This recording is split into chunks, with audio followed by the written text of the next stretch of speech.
aí, galera? Estamos de volta. Eu espero que tenha dado tempo você beber aquela aguinha, comer aquele pedacinho de bolo de chocolate ou até mesmo dar aquela boa espreguiçada para poder pegar novamente no seu caderno, caneta e vamos mais a uma parte da nossa aula de filosofia, esse aulão que visa ajudar você a aprender um pouco mais de filosofia para o SSA, tá bom? Não aproveita enquanto a gente não começaria a aula. Se você está na TV ou se você está no computador, se você está no celular, deixa para depois, mas vá lá nas redes sociais do EducaPE, inscreva-se no YouTube, inscreva-se no Instagram, no Facebook, aproveita esse momento para interagir, vá lá no Sistema AVA, tem muitos materiais.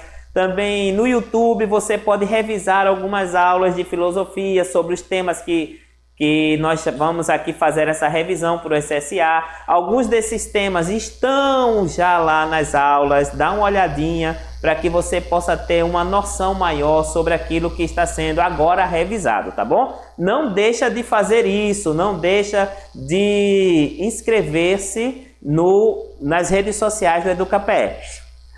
Também você pode fazer o seguinte, se você tem alguma dúvida, se você tem alguma pergunta, alguma coisa que quer ali interagir conosco, só é você ir no @marconi1977, lá no meu Instagram. Você pode também tirar suas dúvidas, fazer as perguntas, participar, comentar. Nós estaremos à sua disposição nesse momento tão importante. Prepare-se, eu sei que você está aí, muitos estão bem ansiosos. Quando é que a prova? Como é que vai ser essa prova? E aí, professor, lembre-se que os nossos assuntos estão de acordo com o manual do SSA, ok? Você pode realmente assistir aqui as nossas aulas, relembrar os assuntos e, de acordo com o SSA, você vai ter ali a oportunidade de fazer tranquilamente suas avaliações de todos os professores, de todas as disciplinas que serão trabalhadas, que serão dadas ali para o SSA aqui no EducaPE durante essa semana, essa revisão especial, tá bom? Vamos juntos, misturados, porém não aglomerados. Então vamos lá para a nossa aula de filosofia. Muito bem, galera. Para nós iniciarmos essa segunda parte da aula, vamos relembrar aquilo que nós estudamos, ou a forma como nós terminamos a primeira parte do nosso aulão, tá bom? Na primeira parte nós vimos, entre outras coisas, essa questão da razão. Galera, olha cá, vem cá. Pertinho. Quando você for fazer a prova de filosofia, não se esqueçam de que uma das coisas assim que vocês mais estudaram em filosofia no primeiro ano foi essa base filosófica, o conhecimento filosófico através da busca pela o quê? Razão. Isso mesmo, rapaz, do jeito que vai aqui, a chefe disse que vai dar, não é nem um chocolate, são 3 chocolates para cada estudante que acertar. Então vamos lá. E nós terminamos a aula e falávamos sobre essa questão da razão. Que a razão, ela vai afirmar o quê? A filosofia vai afirmar o quê sobre a razão? Vamos lá, todos juntos aqui, repetir? Que nós somos seres racionais e que nossa vontade também é racional. Então, como a filosofia vai identificar razão e causa e julgar a realidade, vai operar de acordo com as relações causais, a filosofia vai afirmar que a realidade ela é sempre racional. Então, a base, o contexto do pensamento filosófico está exatamente na busca de entender e desenvolver essa questão da razão, ok? Não esqueçam disso, que é muito importante para que nós venhamos a pensar nos próximos assuntos que serão estudados aqui nesse contexto filosófico. Vamos lá? Vamos juntos?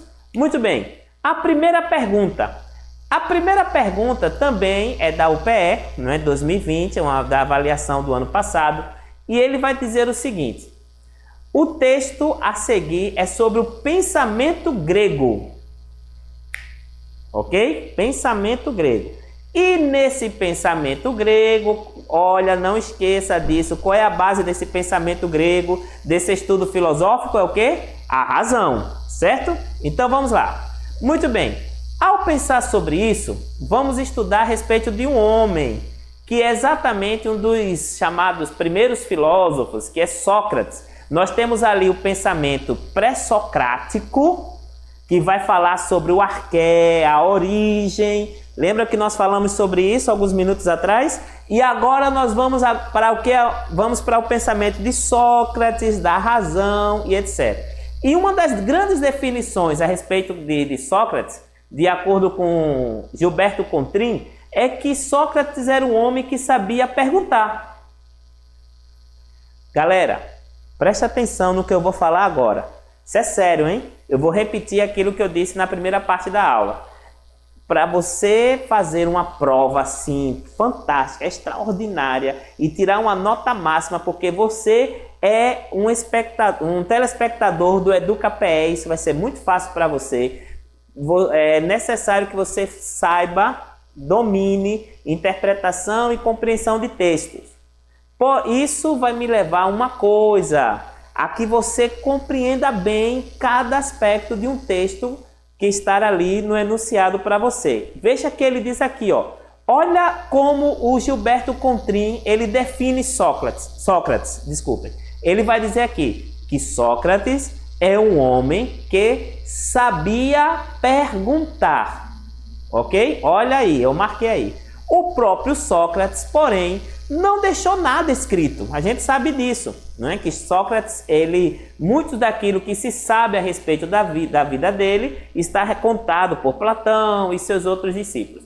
E o que se sabe dele e seu pensamento vem dos textos de seus discípulos e de seus adversários, ok?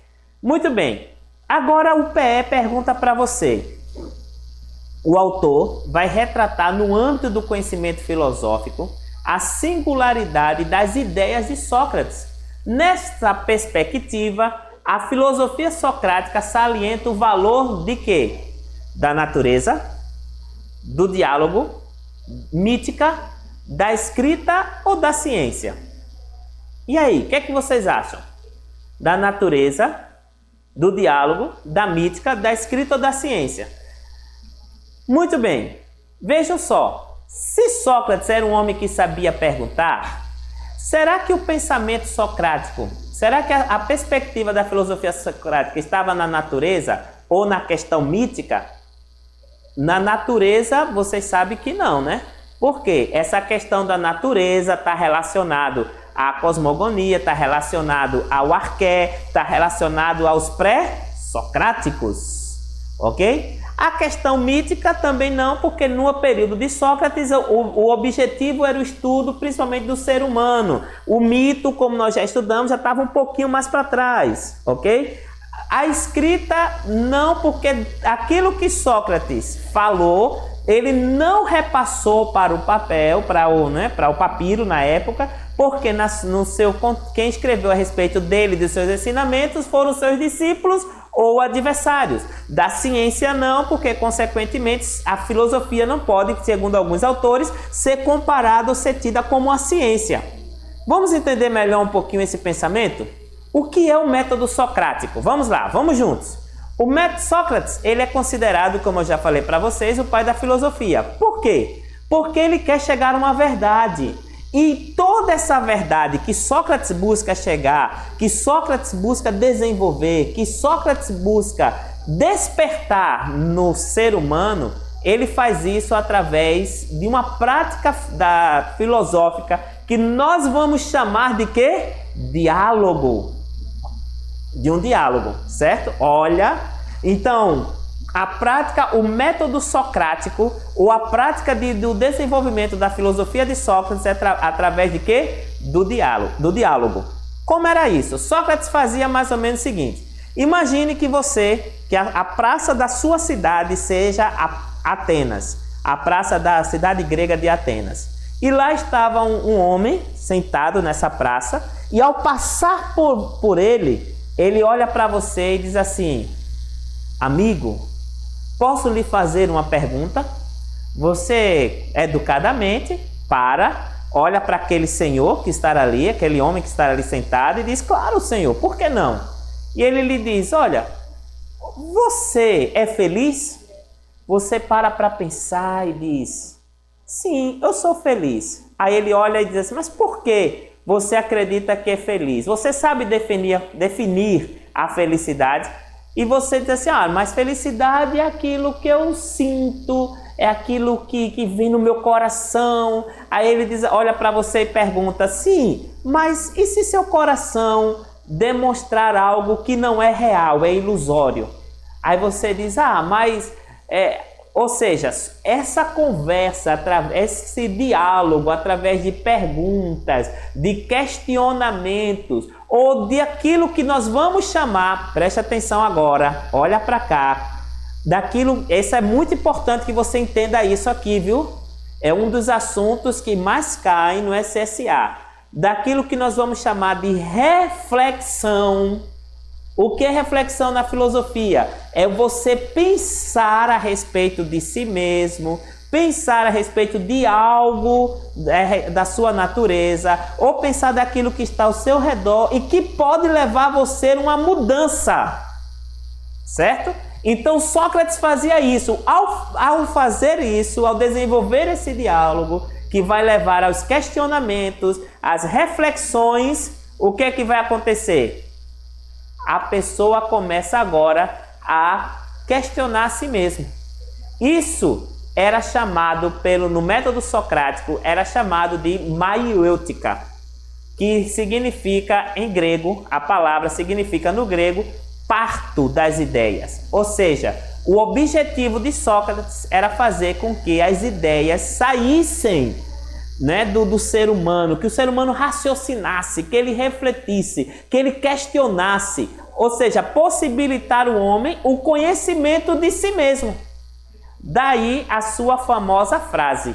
Qual é a famosa frase de Sócrates? Eu sei que nada sei. Ao contrário do que muitas pessoas imaginam, e ao ver, ao entendermos, na verdade, ao vermos ou, na verdade, entendermos aquilo que era o diálogo socrático, a gente pode imaginar que essa pergunta, ou melhor, essa frase, eu sei que nada sei, não demonstra um desconhecimento a respeito de algo, mas demonstra a necessidade que o Sócrates via de que o ser humano, a pessoa, precisava questionar e procurar saber algo a respeito de si mesmo e do mundo ao seu redor. Uma busca constante pelo conhecimento e pela verdade, desenvolvido no método socrático maiêutica, que também era através de um quê? Qual é a resposta da questão? Letra B, ou seja, através do diálogo, tá bom? Certinho? Ok? Vamos lá, você acertou. Se você acertou, lembre-se que a nossa chefe vai mandar um chocolate para você. Muito bem, vamos lá. Outra pergunta. Essa pergunta também estava na prova do ano passado. E vamos lá. Condição humana. Nossa, tem gente que diz assim, professor querido do meu coração, estudar sobre a condição humana em filosofia é muito, mas muito complicado. Por quê? Porque você vai procurar condição humana e não vai encontrar um assunto assim, fechadinho sobre isso. Condição humana é todo aquele assunto, ou seja, todas aquelas teorias, todos aqueles pensamentos, todos aqueles questionamentos desenvolvidos sobre a natureza humana pelos filósofos. Certo? Agora, nós vamos entender essa filosofia, essa condição humana voltada para a questão cultural. Então, vamos entender um pouquinho essa questão cultural e a condição humana? Vamos lá. O homem, eu afirmo que é um ser cultural e também um ser o quê? O que é que tem aí? Biológico. Vamos mexer aí um pouquinho nessa área da biologia, da professora Amanda, um abraço, professora Amanda, e do professor Andrei, um abraço para o professor Andrei também, duas grandes celebridades biológicas. Então vamos lá. Nesse texto diz assim, graças ao desenvolvimento de seu psiquismo, ou seja, né? A palavra psique, do grego, da mente, etc. O ser humano se tornou o ser biológico e cultural, um ser biológico e cultural, ou melhor, desculpem, o ser biológico e cultural ao mesmo tempo, ok? Muito bem. E Contrin, ele diz o seguinte: a cultura pode ser considerada como o quê? Um amplo conjunto de conceitos, símbolos, valores e atitudes que modelam uma sociedade. Então, o que é cultura? O que é cultura de acordo com Contrin? Um amplo conjunto de conceitos, símbolos, valores, atitudes, aquilo que nós vamos, o comportamento que desenvolvemos, as ações que vamos desenvolver dentro de uma sociedade. Ao pensar sobre isso, é correto afirmar o que, segundo Contrin? O que é correto nós afirmarmos? Que a ação humana se esgota na sua dimensão prática e prescinde dos símbolos? Será uma coisa aqui que eu marcaria, que eu diria assim, com toda afirmação. Se você pega o texto do Contrin, um pouquinho aqui antes, ó, dá uma olhadinha aqui nesse texto. A cultura, amplo conjunto de conceitos, tal, valores e atitudes. Ou seja, se é um conjunto amplo, que se vai buscar cada vez coisas novas, diversificar o conhecimento, então como é que eu posso dizer que essa ação humana do comportamento, das ações, dos símbolos pode se esgotar? Tem alguma coisa errada aí, vocês não acham? Tem alguma coisa que está meio difuso? Muito bem. A letra B diz assim: o homem, ou melhor, a dimensão cultural abrange um amplo conjunto de símbolos. Isso, olha, é a mesma frase que está aqui, ó, que foi no texto de Contrin. Mas ele diz também o seguinte, que declinando dos valores que modelam a sociedade. Eu acho que a palavrinha que você deve focar aqui é declinar. O porquê o que é declinar? Algo que vai sempre cair, se desgastar, vai cair, né? Vai perder o sentido e assim por diante. Então, e esses valores, segundo Contrin, ele sempre vai ser desenvolvido, sempre vai crescer e não declinar, certo? Agora, presta atenção numa coisa aqui que diz o nosso amigo Contrin. A cultura pode ser considerada um amplo conjunto de conceitos, tal, que modelam a sociedade. Se vai modelar uma sociedade, então eu acho que o ser humano, ele sempre vai produzir bens simbólicos para dar significado ao mundo por ele produzido. O que é que vocês acham? E isso nós vamos chamar de cultura. O homem sempre vai criar modelos de simbolismos, né? Sempre vai criar valores, sempre vai criar algo, sempre vai desenvolver algo que possa o levar a ter uma cultura cada vez maior, ou melhor. Vocês não acham que pode ser isso? Vamos ver? Muito bem. O que é cultura? Essa é a pergunta, né? Que você deve ter aí na sua mente. Professor, tá bom, o senhor disse isso, mas fala para mim, o que é cultura? Calma, vou falar. Vamos ter uma noção de cultura e eu vou entender cultura como modo de vida, como estilo de vida, como comportamento, certo? E esse comportamento pode estar em um povo ou uma nação, que vai demonstrar ou que vai expressar aquilo que a pessoa sente, pensa ou age. Ou seja, está muito voltado para questões dos sentimentos, para questões dos pensamentos e para questões das ações, certo? Muito bem. Deu para compreender isso aí? Então, nenhuma cultura pode ser considerada, a partir daí, não pode haver um etnocentrismo. Isso aí os professores de sociologia já explicou para vocês, que é a questão de uma cultura se achar superior ou de um povo se achar superior ao outro.